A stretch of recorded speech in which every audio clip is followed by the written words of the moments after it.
Makalipas lamang ang 20 minuto, sakay na ng limousine si Anika at ang kanyang ama paalis sa Jumeirah Islands. Mabuti na lamang at hindi na niya nakita pa si Diana na magpaalam siya ng kanyang papa sa mga helper at kay Ma'am Yolanda. Hindi na lang niya pinansin ang makahulugang tingin na ipinukol sa kanya ng lahat. Mabuti na lang na makasalubong niya ng tingin si Rosa ay bahagya siyang initian ng babae. Gumaan ang kanyang pakiramdam. Bago sila tuloy makalabas ng mansyon, ay bigla pa siyang niyakap na Rafael sa harap ng lahat at hinalikan siya sa noo. Pagkatapos, ay hinatid pa sila ng lalaki sa sasakyan. Nang mapadaan ang sasakyan sa leisure area, ay may nakapagmunting krot sa puso niya si Anika. Habang palayo kasi sila, lalong tumitimo sa kanyang isipan na talagang magkakahiwalay na sila ni Rafael. At ang nasa labas na sila ng Jumeirah Islands ay lumingon pa siya. Nakaramdam siya ng lungkot dahil pakaramdam niya para siyang unti-unting nagigising sa isang mahabang panaginip. Noong una siyang dumating doon, pakaramdam niya ay tumalon siya sa isang fairy tale. Ngayon ay palabas na siya roon, palayo kay Rafael. Kahit panangako sila sa isa't isa na magkikita muli, ay hindi na may iwasang makaramdam ng hindi magandang kutob sa kanyang dibdib. As if something bad is about to happen in the near future. Anika, alam mo ba talaga kung ano ang pinapasok mo? Hindi magiging madali sa'yo ang makapagmabutihan sa kanya. Ayoko magsisikas sa huli. Usa lang kanyang ama. Inalis niya ang tingin sa pinanggalingan at pumaling sa kanyang papa. Baka sa pag-alaala at alinlangan sa mukha nito. Bahagya siyang ngumiti. Papa, hindi ako nagsisisi na nakilala ko at minahal si Rafael. Bata pa lang ako, pangarap ko na maranasan ang pagmamahal na katulad ng sa inyo ng mama. At sa tingin ko, si Rafael na iyon. Alam ko bata pa ako, pero sana maniwala ka na totoo ang nararamdaman ko. Napagmuntong hininga ang kanyang papa. Alam ko, I don't take your feelings lightly. Kahit kami ng mama mo, unang nagkamabutihan, nung kaedad mo pa lang kami. Pero ang naging relasyon namin ng mama mo ay iba sa inyo ni Rafael. Yung sa amin, simple at normal. Our relationship was uneventful but very comfortable hanggang magdesisyon kami magpakasal at bumuo ng pamilya. Yung sa inyo ay iba. Marami kayong pagdadaanan na alam ko, mahihirapan at masasaktan ka. Humilig sa Anika sa balikat ng kanyang ama. Alam ko, Papa, but I think this love will be worth all the things that we have to face. Kaya huwag ka na masyado mag-alaala, okay? Inakbayan siya ng kanyang papa at hinigit palapit. Sige na nga. Napangiti na siya at pumikit. Thank you, Papa. Pero hindi ko alam na marunong pala siya magtagalog.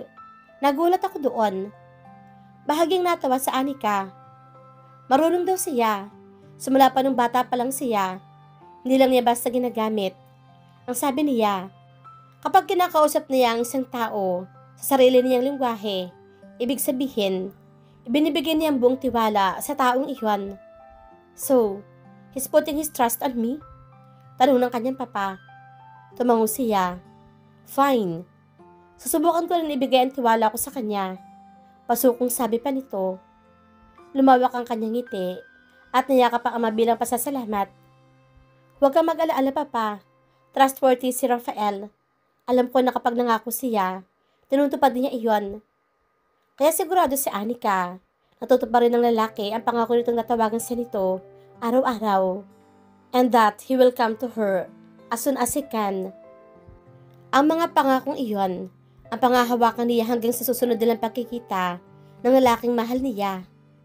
Almost 2 months later, sa loob halos ng 2 buwan, hindi na mabilang ni Anika kung ilang beses siyang tumitig sa cellphone niya. Sa paghihintay ng tawag ng kahit isang beses, ay hindi dumating. Natapos na ang bakasyon at nagsimula na ulit ang school term. Bumalik na sa hotel bilang assistant chef ang kanyang ama. Ayon dito, mukhang wala rin narinig mula kay Abner Dizon ang boss ito, kaya nakabalik sa trabaho ang kanyang papa na parang walang nangyari. Siya naman ay bumalik na rin sa pagiging estudyante. Pero kung dati ay nakikisali siya sa masayang usapan ng mga kaklase niya tungkol sa naging bakasyon ng mga ito, ngayon ay tahimik lamang siya nakikinig at paminsan-minsan ay humingiti kapag may nakakatuwang pinag-uusapan. Nasa iba kasi ang isip na Anika na kay Rafael. Wala siyang balita kung kumusta na ba ang binata. Sa bawat araw na lumilipas na hindi dumarating ang tawag na pinangako nito, ay pabigat ang pabigat ang kanyang pakiramdam. Hindi dahil nag-aalala siyang nakalimutan siya ni Rafael, kung hindi dahil nababahala siya na baka may kaanong nangyari sa lalaki. May tiwala siya dito na hindi ito basta-basta sisirain ng pangako nang walang kadahilanan. Paano kung nakarating sa mga magulang nito ang naging argumento nilang dalawa ni Diana bago sila umalis ng kanyang ama sa Jumeirah Islands? Paano kung pinarusahan nila si Rafael? Worst, paano kung may nangyaring masama sa lalaki na hindi niya alam? Iniisip pa lamang ni Anika ang mga posibilidad na iyon ay hindi na siya mapakali. At ilang araw na lang, birthday ko na. Sana marinig ko man lang ang kanyang boses sa araw na iyon. Pagmuntong hininga niyang naisip. Something is different about you since the school term started, Anika. Biglang sabi ng kanyang seatmate na si Anne. Amerikana si Anne, na ang mga magulang ay matagal lang nakabase sa Dubai, gaya ng kanyang papa. Really? Tanong ni Anika. Pinagbasdan siyang mabuti ni Anne. Yes, you've changed. You look like a girl who had just a summer fling. Nag-init ang kanyang mukha. Natawa si Anne. Oh my God, you really had a fling. Where did you meet him? How does he look? Did you kiss? Dire-diretsyong tanong ng kanyang kaklase. Marahil sa ibang pagkakataon, ay masasabik si Anika na ikwento sa isang kaibigan ang tungkol kay Rafael. Kaya lang, ay hindi niya gusto ang tunog ng salitang fling, na para bang hindi seryoso ang relasyon nila ni Rafael at panandalian lamang. Hindi fling ang tamang salita para ilarawan ang kanilang relasyon ng binata. Nang sabihin iyon ni Anika kay Anne, ay lalo siyang tinawanan ng babae. Girl, don't be so idealistic. When you find a boy you like over summer break and then you stop seeing each other when vacation was over, that's a fling. It was not a fling. We really love each other. Giit niya. Then, do you contact each other? Do you still see him now? Hindi nakasagot sa Anika. No. Then, girl, he only saw you as a fling. Don't get so serious. We are still young. You know, you can still find someone better next time. Naputol ang pag-uusap nila nang may tawagin ng isang schoolmate nila si Anne. Tinapik siya ng babae sa balikat bago umalis.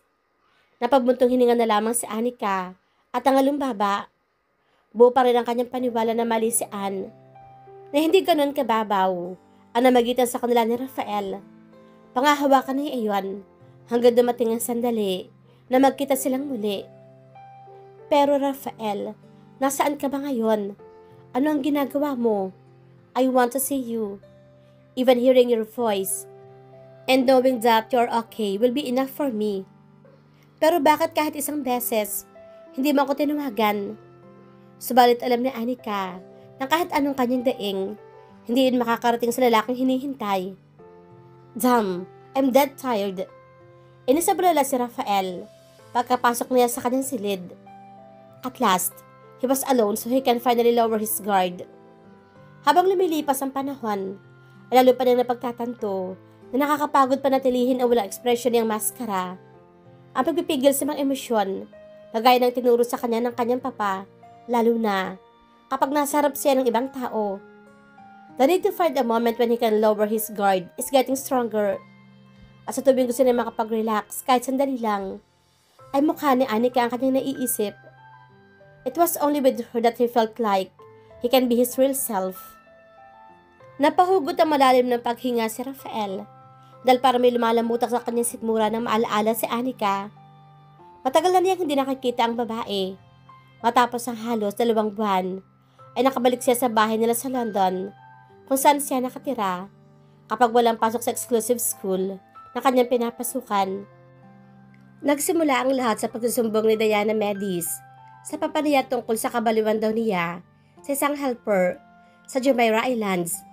Pagdating nila sa London para sa simula ng school term, naabutan kasi sila ng kanyang ama sa bahay nila roon. At ayun ang unang sinabi ni Diana bago umalis. Nagalit papunta sa bahay ng pamilya nito. Tama ang desisyon ni Diana na umalis noon dahil galit na galit si Rafael na pinangunahan siya nito. Kung nanatili ang babae roon, ay baka kung ano nasabi niya na lalo magpapalala ng kanyang sitwasyon. Kaya naiwan siya kasama ang kanyang ama na mukhang malapit na rin sumabog ang galit. Explain. Tipid. Ngunit gigil ang sabi ni Abner Dizon na nasa privacy na sila ng library.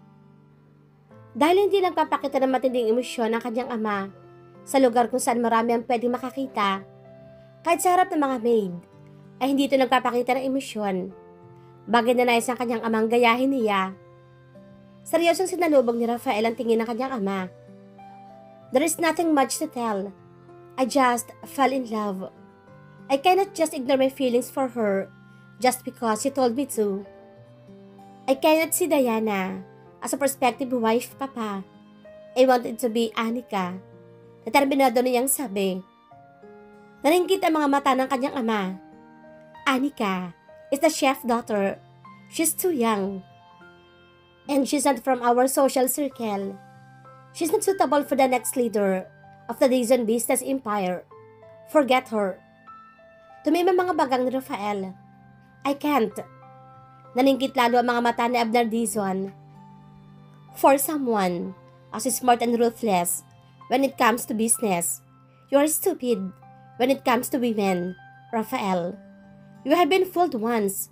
Remember, you are doing the same mistake again. I told you not to trust anyone.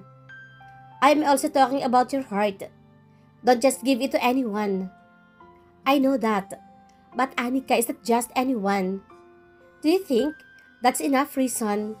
Do you think I will easily say, go, son, I approve? Sarcastic kong sabi ni Abner Dizon. Then, it only means that your mentality is not mature enough. I have been training you since you were young, and this is what you become? Tumiim ang mga bagang ni Rafael. I know you will not accept it easily. Say whatever you want, but I just can't tell myself to forget someone I love. I don't care if she doesn't have the background you wish to be a part of our family. I will be successful for the both of us. Don't be naive, Rafael. It's not easy to remain on top with your effort alone. You need someone with power and influence, and she doesn't have that. Diana Medis is the woman appropriate for you. Motor dadagiit ni Abner Dizon. Rafael held his ground. No, I will only be with Anika. I cannot be with anyone. Well, I can't forget about someone else. Believe me, you will forget her. You're just having delusions because you're still young. In 2 months' time, you will just laugh at the absurdity of this conversation. Kumayo ang mga kamao ni Rafael. Then, let's have a bet. If I still love her in 2 months, then you will back off and will accept my decision to be with her. No resistance from you at all. How's that? Natigilan si Abner Dizon at naningkit ang mga mata habang nakatiti kay Rafael. Matagal na kipagmatigasan lamang sila mag-ama at nagtitigan. Fine, let's have a bet. But in 2 months, I forbid you to contact and see her. No explanations. If after 2 months you say you still love her, and if she still likes you, even when you didn't contact her for 2 months, then do what you want. I will not say anything about your relationship because the whole world will still do that even if I don't do anything. Fine. Gigil ang sagot ni Rafael. Dahil sa totoo lang, hindi na gustong hindi man lang siya makapagpaliwanag kay Anika. Maghihintay ang babae sa kanyang tawag. Paano kung masaktan ito? Nawalan sila ng komunikasyon ng ganun katagal. I'm not yet done, son. I want you to ask for a leave of absence at school. You are going with me as my assistant for the next 2 months so that I can watch over you while our deal is ongoing. And because there has been many reports about kidnapping groups lately, if you're always on the move, they will have difficulty keeping an eye on you. I don't want you to experience what happened 2 years ago. Seryosong sabi ng kanyang papa. Subalit pinahimigan siyang concern sa tono nito. Bahagya tuloy na wala ang kanyang pagre-rebelde sa dibdib. Napahugot na lamang ng malalim na hininga si Rafael. At kahit labag sa kanyang kalooban ay pumayag na lamang siya sa gusto nitong mangyari. 2 months. Kahit pa sabihing may ilang araw pa bago matapos ang 2 buwan na iyon, pakiramdam niya. Taon na lumipas sa dami ng trabaho binibigay nito sa kanya. Subalit ngayon, ilang araw na lamang, ay pwede na niyang tawagan si Anika. But I can't wait. I want to see her. Dinukot ni Rafael ang kanyang cellphone at tinignan ang kalendaryo. Natigilan siya na makita ang petsa. Pagkatapos, ay maras siyang napabangon. It's her birthday, the day after tomorrow. Nausal niya.